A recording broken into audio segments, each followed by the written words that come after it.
বিসমিল্লাহির রহমানির রহিম। বিশ্ব আধ্যাত্মিক জ্ঞান সঞ্চার দরবার শরীফের প্রতিষ্ঠাতা আমার মুর্শিদ কেবলা গাউসুল আজম শামীম আলী চিশতির দরবার হইতে আমি কুলসুম চিশতি আপনাদের সকলকে জানাই আন্তরিক শুভেচ্ছা ও অভিনন্দন। আমার মুর্শিদ কেবলা গাউসুল আজম শামীম আলী চিশতির লেখা গ্রন্থ থেকে কিছু তত্ত্বকথা আলোচনা করিব। আমি আজকে যে আলোচনাটি নিয়ে আপনাদের মাঝে হাজির হলাম সে আলোচনাটি হলো হরে কৃষ্ণ। হরে কৃষ্ণ শব্দের অর্থ কী? হরে কৃষ্ণ যে বিষয়টা সেটা কিন্তু হিন্দু শাস্ত্রের নিয়ে আলোচনা করতেছি, কারণ এই হিন্দু শাস্ত্রের আলোচনাগুলো আমি আমাদের মুসলমান ধর্মের দিক দিয়ে অনেকটাই মিল পাচ্ছি, এর জন্যেই এই আলোচনাটা আমি করছি। তবে এই হরে কৃষ্ণ শব্দের অর্থ কী? দেখুন, সত্যতে ছিল হরি, ত্রেতাতে রাম ধনুকধারী, দাপরে কৃষ্ণ বংশীধারী, আর হরিতে গৌরাঙ্গ মহাপ্রভু।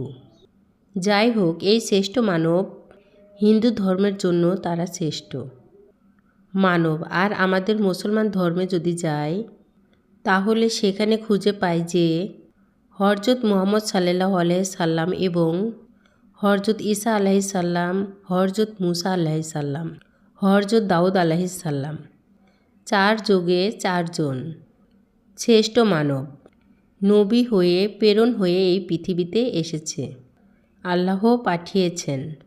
যাই হোক, সেখানেও যাব না। তো আজকের যে মূল বিষয় সেটি হলো হরিকৃষ্ণ।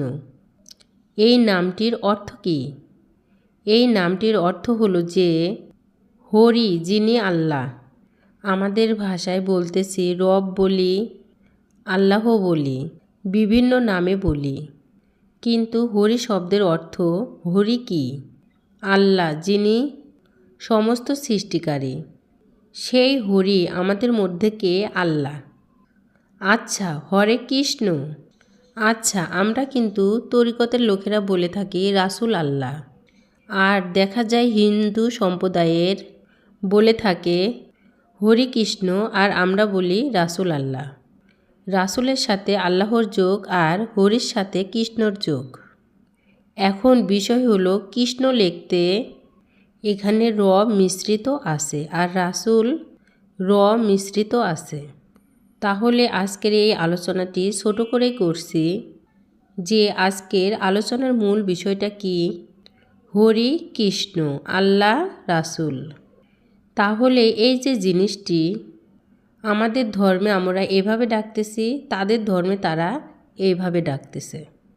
তবে আরও একটু কথা বলবো, সেটি হলো দেখবেন একটা বাচ্চা যখন জন্ম নেয় তখন কিন্তু দেখবেন সেই বাচ্চাটা তখন 6 বছর, 5 বছর কি 7 বছর হবে, তখন কিন্তু সে খুব দৌড়াদৌড়ি করে, একে ঢিল মারে, ওকে চাক্কা মারে। তাই বলা হয়েছে তেতাতে রাম ধনুকধারী। এরপরে যখন মানুষ বয়সের দাপর যুগে যে মানুষগুলো সে বয়সে আসে, তখন তার বয়স 21-22 বছর, তখন সে বাঁশি হাতে নেয়, পাগল করা বাঁশি বাজায়। ওইরকম যদি বাঁশির আওয়াজ যদি কারো কানে, তখন কিন্তু সে আসে, তখন ওই বাঁশিতে পাগল হয়ে কিন্তু কেউ আসে। এই বংশীধারী কখন হলো? সে দাফর, একটা মানুষের দাফর বুঝবো কি করে যে এই মানুষটি দাফরে আছে?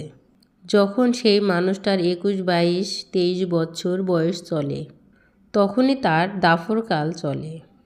সত্যতে হরি, তেতাতে রাম ধনুকধারী, দাপরে কৃষ্ণ বংশীধারী, এরপরে কলিতে বৃদ্ধ।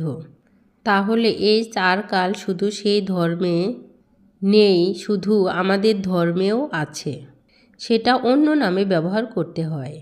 আচ্ছা, এখন যে কথাটি যে বুঝতে গেলে ওই ধর্ম এই ধর্ম একই বিষয়, না বুঝলে সব তা না। হে সমস্ত জগতবাসী, আমার এই আলোচনা যদি আপনাদের ভালো লেগে থাকে অবশ্যই সাবস্ক্রাইব করুন, পরবর্তীতে আরও ভালো ভালো আলোচনা পেয়ে যাবেন।